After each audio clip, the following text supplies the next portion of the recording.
please do not call me sir, because my father is not here. Call me Russ. If you call me sir, I won't reply. Talk about POIs, really important, especially with you as beginners. I've seen some of you today. If you don't get POIs, it's not debate, it's public speaking, and it's really important.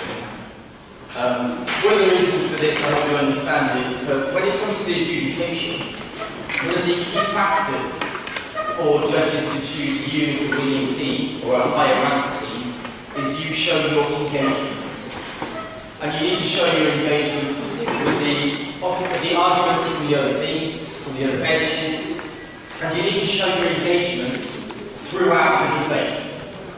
So don't just, if you're opening opposition, don't just offer points of information to the opening government, you need to do it to the closing government as well.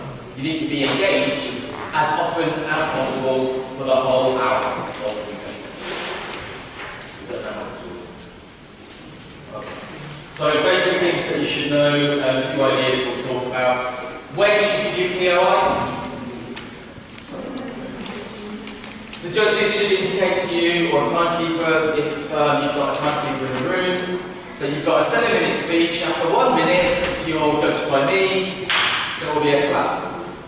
After 6 minutes, there will be a clap. During those 5 minutes, you have a chance to offer POIs. The first minute, you can't. After 6 minutes, you can't. So it's called protected time. But when there is not protected time, try again to get on your feet to offer a POI. How do you do it? How do you ask a POI? You stand up. A lot of you, when you're beginners, you sit down, you put your hand up, and you maybe call out. For me, as a teacher, if you put your hand up when you're sat down, I think you want to go to the toilet. It's a tradition from British parliamentary debate because when the British Parliament first started, men wore wigs. And they had to stand up to ask a question, and if they stood up too quickly, their wig would fall off. So they had to put their hand on their head to keep their wig on, and they put their hand up to help them get out of their seats. So really, you should do this. But you don't need to do this with your head, you can just stick your hand out. When you do, you see some people do it like this, some people do it like this, some like this. Some of them do it like this. Don't. You look like you support Adolf Hitler. But you should be standing up with your hand out, and the acts of standing up, you will be noticed by the speaker. This happened yesterday morning. One boy 3 times put his hand up, but he didn't say anything. And the speaker's looking at her notes, and she's looking at her notes, but she didn't see the hand up. And I said, maybe you can stand. And he stood up, and before he'd even finished standing up, she said, okay. So the act of standing up will draw attention to the speaker. You don't actually need to say anything, because the speaker will see you. She will choose whether to take you or not, right? But if they've seen you and they're ignoring you, then you can say, on that point, if it's a man, you can say, sir. If it's a woman, you can say, madam. But you don't have to say very much more than that. On that point, points of information, point, it's enough. Nothing else, really. But you don't start with your question or your statement until they have said, okay. Don't interrupt. It's a tendency for beginners just to shout out, to interrupt, to disrupt the speech. It's not very fair. What do you actually do? What form is a POI? What sort of thing should a point of information be? Could be a question. A question is better, but it doesn't have to be a question. It could also be a statement. It could be reminding the debater, especially reminding the judges, of something you said earlier that they have misunderstood, for example. If it's a question, what kind of question? A lot of you yesterday afternoon that I saw were asking questions like, don't you think that? Blah, blah, blah, blah, blah. Why is that bad? What's the answer to don't you think that? The answer is no. So a closed question gives an easy answer, an easy response. Your POI should be an open question. As much as possible, give them two alternatives. Your policy surely will introduce blah or blah. Isn't that true? And they'll say, no, it isn't true. And then, because blah, blah, blah, blah, blah, blah. Because you're going to force them to choose between one of those two options that you gave them. And that will give them more to worry about, and it will make their answer longer. That's something that we're going to be practicing this morning anyway. Because it's not easy to do POIs if you're not used to asking questions. The debaters should be asking questions all the bloody time. Who should be POI? If you're the Prime Minister, who should be POI? Who are the opposition? There are 4 speakers. All of them. Everybody should be POI anybody. Who can you not POI if you're the Prime Minister? Yeah, other people on the government bench. Unless it's your teacher in your own school practicing who says you can POI everybody. One of my teams, they're a very big team and they're very close and they've been debating together as a team for 2 years. But in practices, they love to POI each other because otherwise they don't get the chance. But in the actual debate at the tournament, POI the opposition bench, or if you're the opposition, POI the government bench, and don't be selective. POI give offer points of information to all of them. Why do we do it? What is the point of a point of information? There's more than one reason.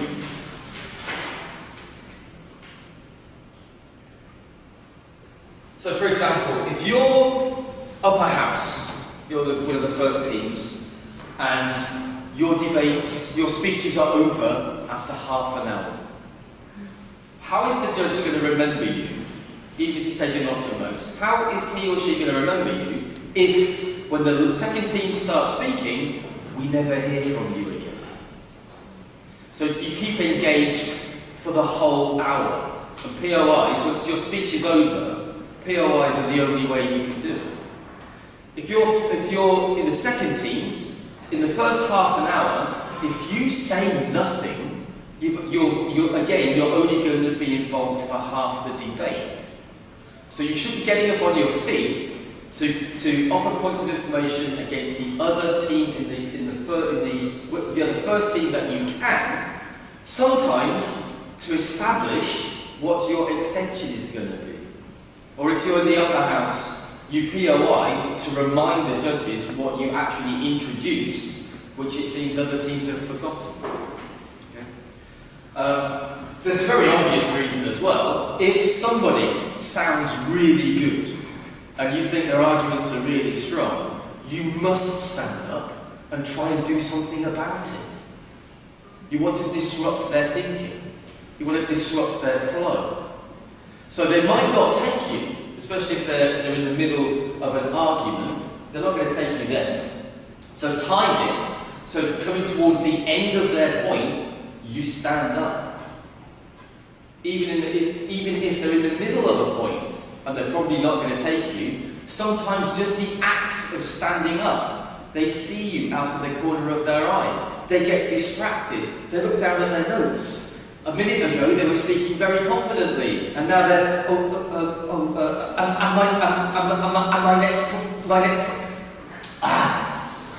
sorry. This happened yesterday, and the point wasn't even taken.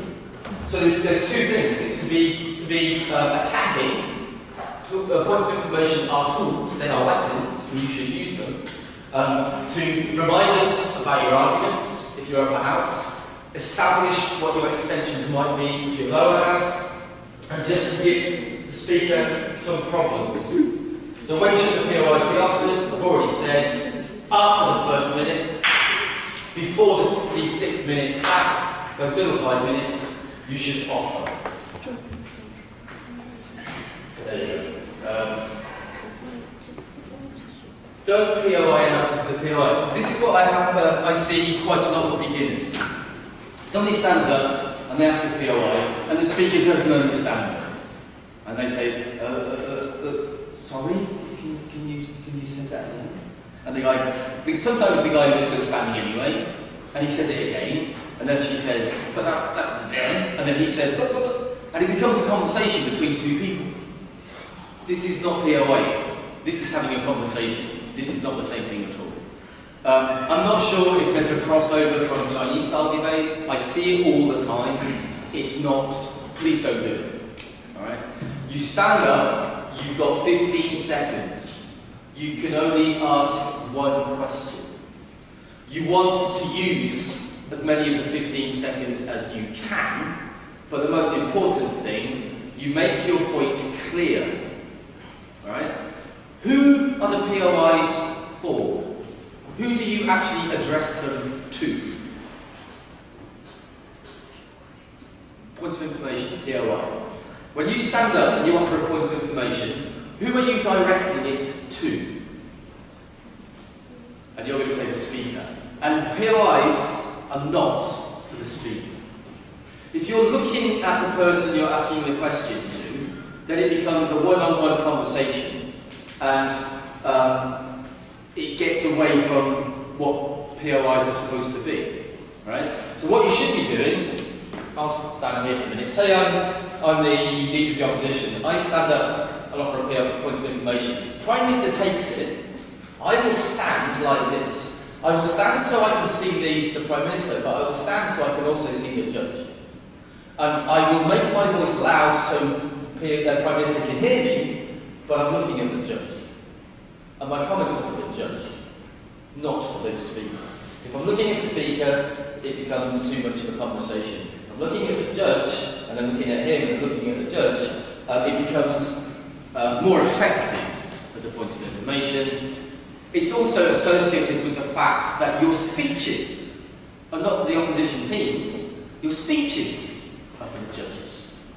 Because it's the judges who decide the ranking. It happens quite a lot. It might have happened to you this week already. You go out of the room and you say, that judge gave us first, but we don't think we were first. We think we were worse than that. We think you were better than us. It doesn't really matter, because you don't make the decision. The judges do. So direct all of your key arguments, all of your key points of information. Make them clear, because the judge needs to hear them to see if he wants to give you credit for them or not. So it's a very common beginning mistake. But please try this morning, when you're doing the practice debate, try to incorporate that into the way you're doing it, the technique. Give the point of information clearly for the judge. Yesterday afternoon, I heard one from the DLO, and he was leaning forward towards the speaker, and he spoke for about 10 seconds, and I didn't understand one word. I didn't hear anything that he said. What was the point? And that boy's here this morning, and he's looking embarrassed now, but I didn't say your name. I'm not pointing at you, so don't worry. Very importantly with POIs, if you have a POI and it's not taken, write it down. Because if you were the first speaker and you weren't taken, your partner, the second speaker in your team, should use it in their rebuttal.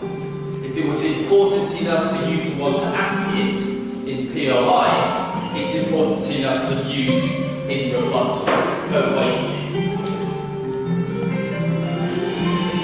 So I've already said this. You must stand and speak. You must stand first. It's very important because some of you will be very reluctant to stand. It will make you think twice. But it will also make you think, if I'm going to stand up, I better make this worthwhile. So you won't waste the opportunity. Right? I've said all that, you don't have to say anything, but if they don't see you, if you've been stood there for a few seconds and you've been ignored, then you must say something. And if you want to stand up and say your point, that's fine. But you don't have to stand up and say, and I'm sorry about this, point! And in the FLTRP national competition in November, one boy stood up and he said, point, point, point, point, point, point, point, point. No, please don't do it. It is very funny, but it's not allowed. So there, you have to be polite, and you have to also be polite. The speaker has to be polite and dismiss or accept quickly. So you don't actually have to say anything if you're dismissing. You saw this in the demo debate the other day. Some people were saying no, some people were saying no thanks, and some people were just doing this, which means sit down. The only problem with that is if they're not looking at you, they don't see that, and then they'll still be talking or still standing. So no or no thanks and that at the same time should normally work. If you don't sit down, some judges will tell you that you should. So listen to be polite, listen to the signals and act accordingly. Yeah, so we don't want it to be rude that someone... I saw a debate a couple of years ago, 2 years ago, where somebody stood up and he hasn't been taken and he hasn't said anything, so he's picked up his paper and he's writing something down. But he's waiting. And every 30 seconds he's point. He said it very quiet, point, and he's still writing. And the speaker's doing this. But he's writing, so he isn't noticed. And eventually he's like, and he turns to the judges and goes, and then he sits down. So he's giving the indication, I'm trying to get involved, and they're ignoring me. Right? And the same speaker, who was at Fudan University, he stood up in one debate, he wrote something down, and it took 1 minute before the speaker took him, and the point of information he asked was not the point of information he was going to ask. It changed because he was stood there for a minute listening to the speech, and he came up with a better idea. But anyway, please, in the practice debates today and in the tournament, don't leave someone standing for a very long time. Some people, in the demo debate, you saw they stood up, Steve Penner stood up, was waiting, he didn't say anything, and after 30 seconds he just sat down himself anyway. But the point of information he wanted to ask was his first point of rebuttal. Yeah, so every 10 seconds or 15 seconds, as it says here, you can just remind them that you're still standing, just by saying point. But don't shout, but give me a head. Stand up in a controlled fashion. Some people get very excited, and I saw this last month. He's a boy, a little bit fat. He stood up so quickly, he knocked the table over. And then he forgot what he wanted to say anyway. This is a little bit more advanced, and you'll get this with experience, but it's still a point worth mentioning. The second thing on the slide. If you seem very calm, very quiet, quite loud enough so we can hear you, you can offer something that seems really innocent, but causes huge problems, not just for the speaker, but for the whole team or for the whole bench. But if you sound excited and aggressive, that might not actually be that useful.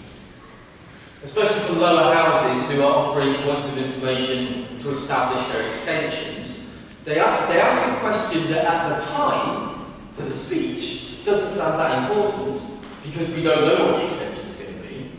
But 45 minutes later, when they're talking about their extension, then we suddenly, now I get it. And it becomes, it's like a bomb with a very long fuse. The point lights the fuse, the rest of the speeches, it's burning, burning, burning, and then the extension speech. And that's what POIs should be. They should be bombs causing trouble. Okay? I hear this an awful lot. It's not massively important, but the only person or the only people who can ask points of clarification are people asking the Prime Minister. I hear a lot of debaters getting up and saying to the member of the government, clarification, it's too late, right? Now it's not massively important, but it's the proper rule. And I like to have proper rules, not just what people think is in the point of clarification, it is useful because you're indicating to the judges where the Prime Minister has a problem in the definition, perhaps, or in the MAD. MAD? I've taught some people this. In your Prime Minister's speech in a policy debate, your model, your agent, and your delivery. So, what are you going to do? Who's going to be in charge of it? How is it going to be implemented? In a policy debate, Prime Minister's speech, you need an enabler. So, you've only got 15 seconds for a point of information, and people will time you. I will be timing you this morning in the practice debate, and in the tournaments as well. Sometimes in tournaments they have timekeepers who time POIs. Yesterday I timed it, but I didn't call you on it because you didn't know about this yesterday. One boy spoke for 27 seconds because he was taking an awful long time, going around and round in circles before he actually got to the point he wanted to say. They need to be quicker, so only 15 seconds and one single point. You have to be selective. So get to the point as quickly as you can. Once the speaker has interrupted you, you shut up. But speakers, you've given someone an opportunity to ask you a POI. You have granted them 15 seconds of your speech. So when they've said one word, you should not be interrupting them. So for example, somebody got up and said, point, okay. Don't you? Thank you. I understand what you're saying. It happens because you get nervous. And, I don't actually want to hear it because I don't know what to do. Give them a little bit of a chance, at least to say something that the judges can recognise as being a point. But once you have been interrupted, you shut up and you sit down. Some people stay standing. If you stay standing, then it's more likely to be a conversation, which I don't want to hear. What was I going to say? Oh yeah, what happened in the FRTRP national final in November as well? I will take your point. Don't you think? Yes, I know, but I haven't finished yet. I don't care. Not polite, not nice. So this final point is really, really important. It's one thing. So if you've got three things you want to introduce, you've got to choose the best one for you. And the best one for you is either the point of information that weakens their position or the point that strengthens your position. So they should be strategic. Not just POI what you just heard because you thought the example was wrong. That's trivial. It's got to be something related to your team stance, for example, or to your major argument. Not the trivial argument. The one that's actually going to be the deciding factor between coming first and maybe coming lower down in the ranking. So, this is what we're talking about now. So, what do you actually ask, or whether you make a statement, depends on what you want to achieve. Factual untruths, they're not that important anyway, but if you think it's a strong speaker with a good argument, but the evidence is actually factually untrue, then it would be worthwhile. Because if you're critiquing the evidence, then it's no longer an argument, is it? Okay. What about questions are very good. Do you understand counterfactual? So counterfactuals are the even if questions, where it's not true, but it's what might happen against the truth. So what would have happened in China as a counterfactual if Bo Xilai was not arrested and he still had power in China? A counterfactual. And that could raise different possibilities on the speaker that they hadn't considered. And that could be very strategic and very useful. But you want to ask questions more than statements, because statements can be ignored, or you could say, but I've already rebutted that. But questions force you to make a response, and open questions mean they will spend more time answering the question. But I heard every POI, not every single, I think 9 out of 10 POIs yesterday and the day before have been, don't you think, blah, blah, blah, blah, blah. No, move on. It's not very effective.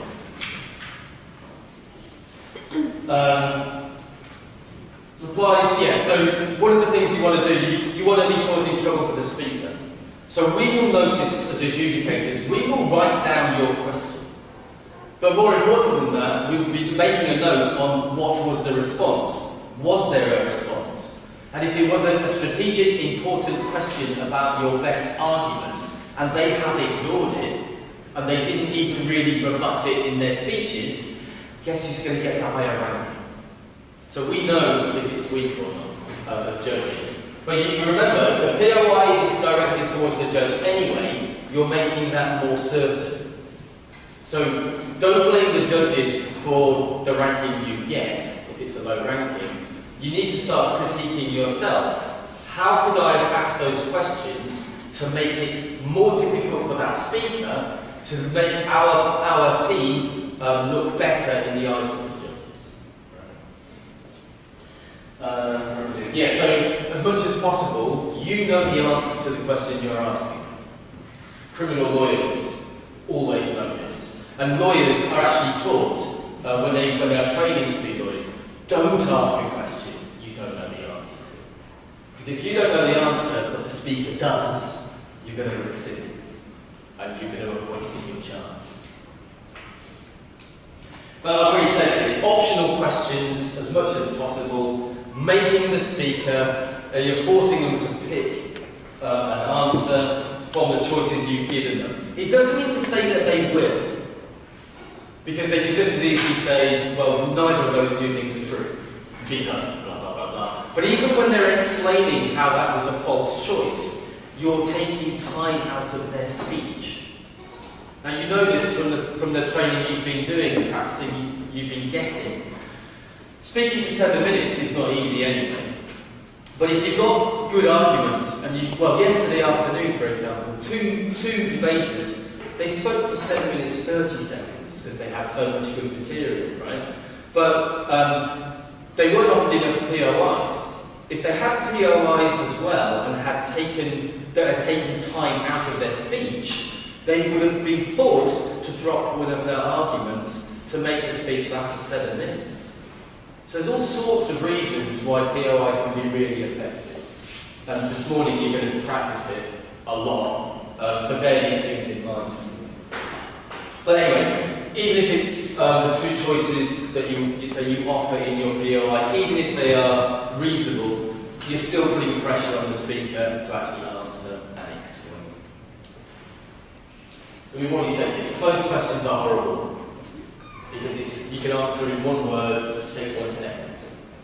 Really good POIs, depending on the experience of the speaker, I've seen a good debater answer a POI very effectively in 5 seconds.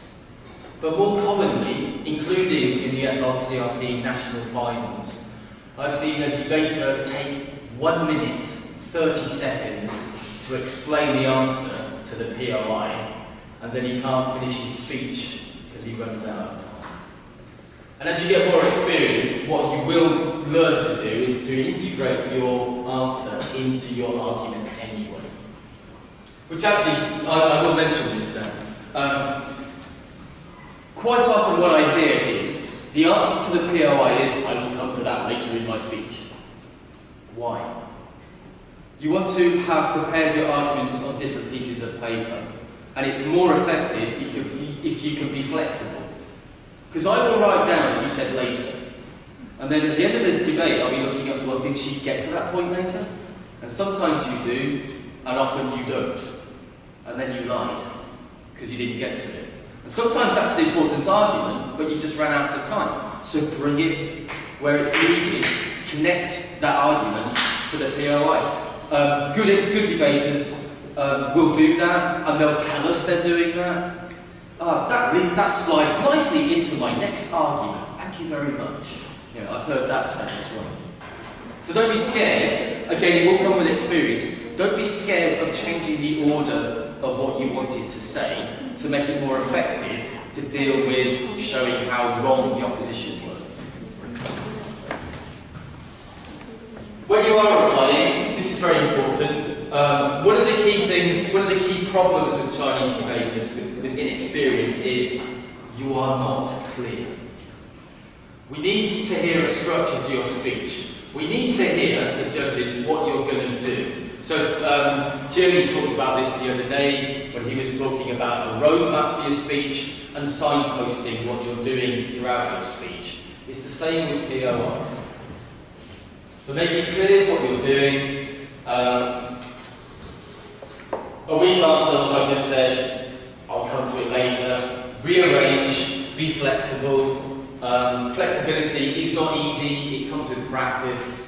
And it also, in the practices, you'll get comments from judges about this, I would hope.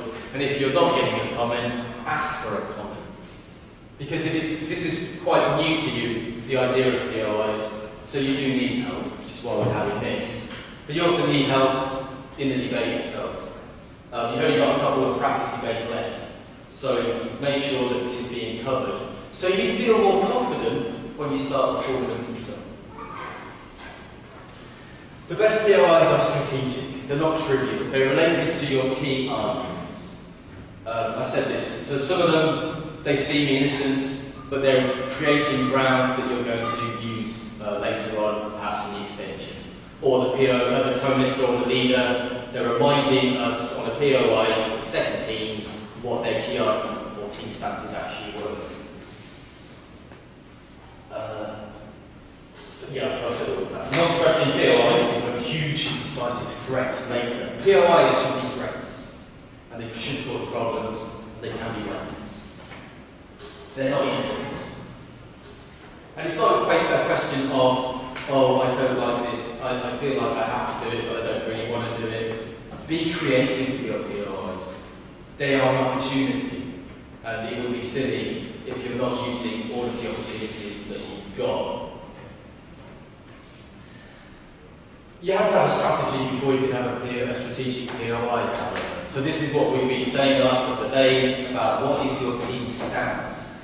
What is your position in relation to the other teams in the room? How are you different from them? How are you better than them? We need to hear all of these things clearly stated, and the POIs can be related. So sometimes in preparation, especially if you're opening government, you're setting something up and you think any team should be thinking this. What would their be response? If we say this, how will they respond? Think about that and then think about, well, how are we going to respond to their rebuttal? And you can expect questions, yeah?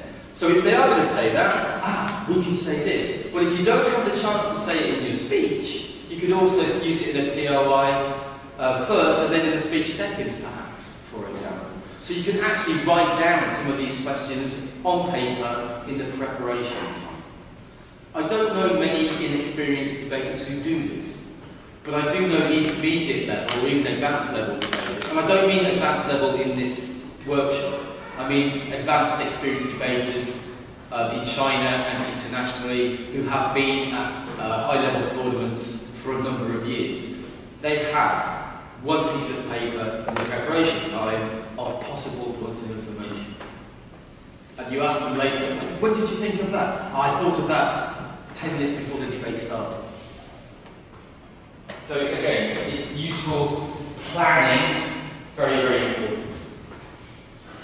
Quite often in the FLTRP demonstration debates with international judges and trainers, strategic POIs, often from closing opposition, relating back to the precise wording of the motion to make sure that their extension is dealing with the key issue in the debate has been established on a POI that seems innocent after 3 minutes of the Prime Minister's speech, and that we heard nothing else about it, and there was a reminder from the member of the opposition that everybody else had wandered off the point, and I remind you, I raised this as a POI. And he says that because it meant that the other teams had a chance to head him off, and they didn't. So it made it even more strategic, even more important, easily managed. So how often do you actually stand up and ask a POI? You can do it after the first minute and before the 6-minute clap, but how often should you? How many times should you stand up, do you think? 1 or 2, maybe? Any more than that? It does depend, obviously, on how many arguments are in the speech, but I think, not just me, a lot of people think you should be looking to stand up every minute. If you've got 5 minutes, you've got the chance of at least 5 POIs. And it should be equally distributed between both teammates. You don't want one teammate to be stood up during the debate to be stood up 15 times and the teammate to be stood up none. Try to make it equal. So in that case, you have a piece of paper between the 2 teammates, and you remember you've got some POIs written down already before it started, some possible questions. You share them. If you know you stood up 8 times and your teammate hasn't stood up at all, rather than you stand up again, write down the POI and then both of you stand up, or you let your partner stand up. In Beijing Foreign Studies University, in the grand final of the FLTRP Cup in 2011, they both stood up all the time. They were runners-up in the whole tournament. The Prime Minister stood up. He was told to sit down. You count for 20 seconds, and then the deputy stood up. And it was basically like this. And sometimes they stood up together. If they sat down together, they're looking at the timer to see how quickly can they both stand up again. What you can't do, I don't know if I can do this, you can't sit down, you're told to sit down, your bum touches the seat, and then you come back straight up. You can't do that. So you've got to space it out. But you need to be looking to stand up as many times as is reasonable. Now, some of you already know this from instinct. When you are being rebutted, you want to stand up. That's fine. But good debaters will not take you in rebuttal. You had your chance, you said something, they are dismissing it, they are weakening your point. Why would they give you another chance to come back? You had your chance. If you're only standing up in rebuttal, and you're not standing up when they get to their key arguments, it's very weak. It's very noticeable. Right? So, do stand up during rebuttal. Some debaters will take you, but most of them will not. But as soon as they move into their substantive arguments, then you should be looking to challenge as often as is reasonable. Right? So, Wan Chen Lin, who just graduated from Fudan University, I watched him in a demonstration debate a few months ago, and the least active he was when he only stood up 4 times during one speech. The most he did was 9 in one speech. And nobody wants to take him because he's a very good and experienced debater. And when he is taken, the points aren't always brilliant, actually, but he stands up so many times that eventually he's going to be taken. Because if you always denied, it looks to the judges like they were scared of you. They were scared of this guy. This does not look good.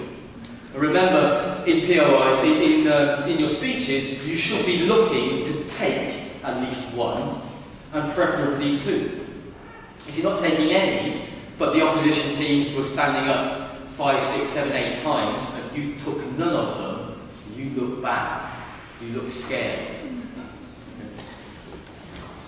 So as often as you can, basically. The middle 5 minutes you said this. Accept at least 1, preferably 2. I've said all of that. If you take more than 2, it looks like you didn't have enough material in your own speech. Although, if you are one of the few debaters this week who has still not given a 7-minute speech, I've seen a few people speak for 3 minutes. I've seen quite a few people only speak for 4.5 minutes. In that case, you want to take a POI because it's going to make your speech longer. And if you are one of those people, this morning, you do not want to sit down before you've heard the 6-minute plan. Just try to get it closer to 7 minutes. We want 7-minute speeches. You don't get penalised just because it was short, but if it is a short speech, you didn't develop your arguments well enough, and then it's going to be hard to give you too much credit. Look to POI every argument that's made. You can POI every aspect. So what's the assertion? You can challenge on that. What's the reasoning? What's the evidence? What's the point they're trying to make? There's lots of different ways of doing it, but you should try to POI at least once every argument. Try to time it so you're not trying to interrupt them in the middle of a sentence. But when you hear them coming towards the end, when it feels like that argument is finished, that's when you should stand. So you hear quite a few debaters will stand up and say, before you move on. Perfectly okay. So between the arguments. What I saw yesterday, which I thought was a bit odd, one student finished rebuttal and then said, before I move on to my arguments, are there any POIs? This was very strange, not that useful. And there weren't any POIs anyway. So you don't have to ask if there are any. You don't want to ask. They should be doing it anyway. When your point's accepted, make it as advantageous for your team as possible, strengthening your point or weakening theirs. Either is okay. Reminding us what you were standing for or critiquing what they're standing for. Just make sure it's relevant.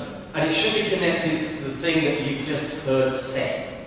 You can't POI after 6 minutes, something or 5 minutes, something that was said 3 minutes earlier. It's got to be something they just said. Right? That's why you have to be flexible. So I just said earlier, the boy stood up, he was stood up for a minute. If he actually took the POI, gave the POI he wanted to use when he had first stood up, he would have been criticised by the judges. Because he was there for a minute and they moved on in the argument. So he was flexible enough to update the point and actually make it better. You do not get credit if you are standing up all the time to a weak debater. But I don't think that's going to happen in the practice debates today, because you're all at the same level anyway.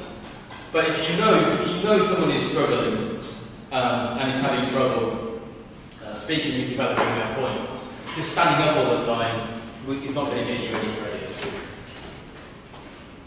So what form can they take? We've already covered this. Could be questions, could be comments, could be arguments, could be strategy. Could be pointing out the gap in their argument, could be pointing out the irrelevance of their example, could be critiquing how they're out of date, how the world isn't like that anymore, whatever. Like you heard in the demo debate, when people are talking about the French Revolution executions, and someone POIs and say, yeah, but this is the modern world we're talking about now, we're talking about something from over 200 years ago. Just something simple like that could be. And obviously, the POIs can be disagreements. So you do it to interrupt the speaker, it could be part of reputation, you're just disrupting the flow so you're handling them, it certainly could be provocation, you're definitely posing a problem because they've got to answer the POI, and it should be a threat, because if they don't answer well, they're going to look poor in the eyes of the judge.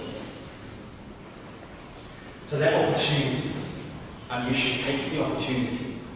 At least stand as often as you can. You might stand up 6 times before you get taken. Just because you stand up doesn't mean to say your point is going to be taken. Yeah. So you stand up more often, you're more likely to be taken. It's common sense. When you've only got one chance to be taken, take it. If you are the speaker and the same person stands up a lot and you've taken them once, you do not need to take them again most of the time. It does depend. But you're better off, if you're going to take 2 points of information, take them from both teams. Don't exclude one because you're scared of them, and don't just keep taking the same guy just because you keep standing up a lot. You actually don't need to take any at all, but if you don't, your speaking points are going to go down. If you only get offered 2 and you don't take one, it's not a problem. If you get offered 8 and you didn't take any, you've got a problem. Right, so you need to be aware. Don't just be looking at your notes, be surveying the room. So it's quite important that you're looking and noticing who's standing up, how often, and then taking. So they should make a point, obviously. Some of the POIs I heard yesterday, they made no point whatsoever. They were very vague. They should be relevant, they should be about what's just been said, they have a purpose. I've said all of this already. Weakening their points, strengthening yours. Who should POI? Everybody should POI all the bloody time when you can. Right? Both teammates about the same number of times if possible. Yeah, this is important. I couldn't POI if I was getting my speech ready. If you can't because you're preparing your speech, then your teammate has to do all the standing up. Although I see no reason why you can't be preparing your speech and POIing at the same time. This is why debate is so useful as an education opportunity. You learn to multitask, you learn to do lots of different things at the same time. To get into it. You need to show engagement. You're engaging with the opposing arguments, you understand them, and you understand what's wrong with them, and you're indicating that with your points of information. So make sure there's a gap. Don't just stand up all the time. Stand up, be told to sit down, count to 20 or 25, then stand up again. Or if you've got a timer yourself. If possible, stand together as a team. I've only seen this once in the practice debates that I've been involved in, and it was really effective when they were doing it. Don't take two POIs from the same speaker, I've already said that. Try to spread it out. And why do you do it? Because otherwise it's boring. So, debate is all about POIs. They're really important to do them. Otherwise, the judges just get bored. They interrupt the speaker, disrupt especially strong speakers, so that's good. Something I've already said this, just the act of standing up could be that distraction from their flow, which is very good. Who are they addressed to? You say those words, but they're addressed to the judges. They're threats, they're flagging, introducing arguments. You can steal arguments from each other, so this is why it can be risky sometimes. But it's worth the risk when you're new to debating, you're learning. Remember, Tudor said, when we started this week, he said, the best way of learning debate is by debating, which is why you have these practice debates. So the best way about learning about POIs is having lots of POIs in debates, and what we're going to do now, POI drills. The more you do it, the more familiar you get with it, the better you'll get. It's quite simple. So it's about engagement. I've said all of this already.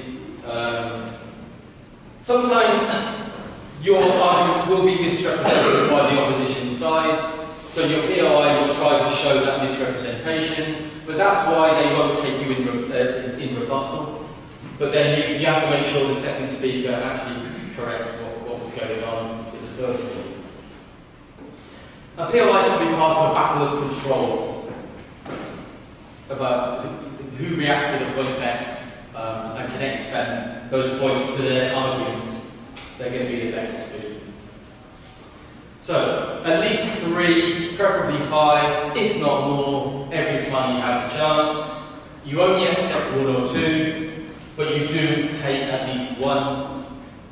Be consistent, so you're offering them all the time to all the teams, not just, if you're OO, don't just POI OG, POI lower house as well.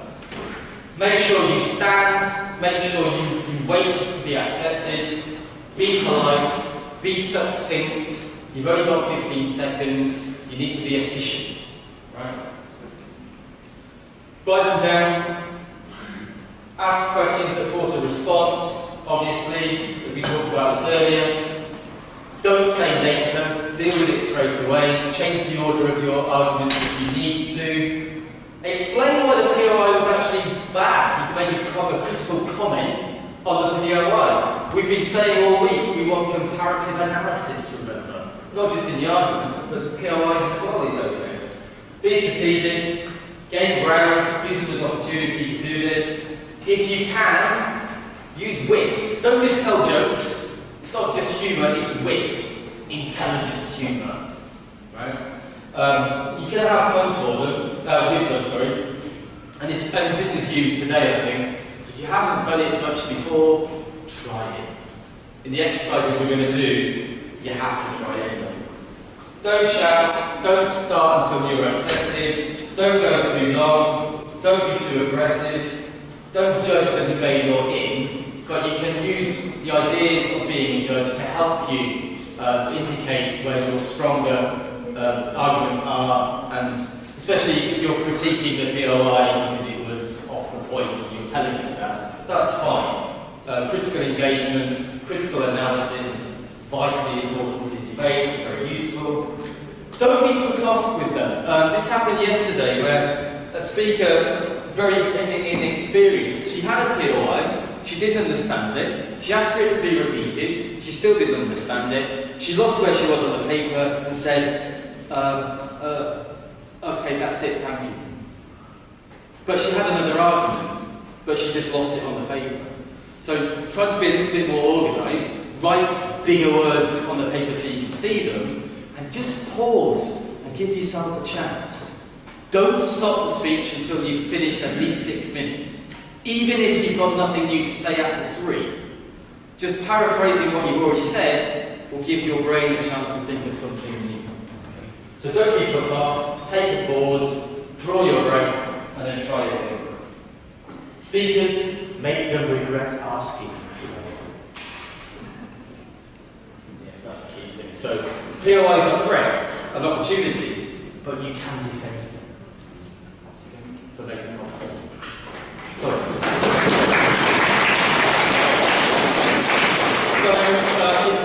you know which group you're in. Yeah, please move off to your exercise groups now. Quickly. But there you go.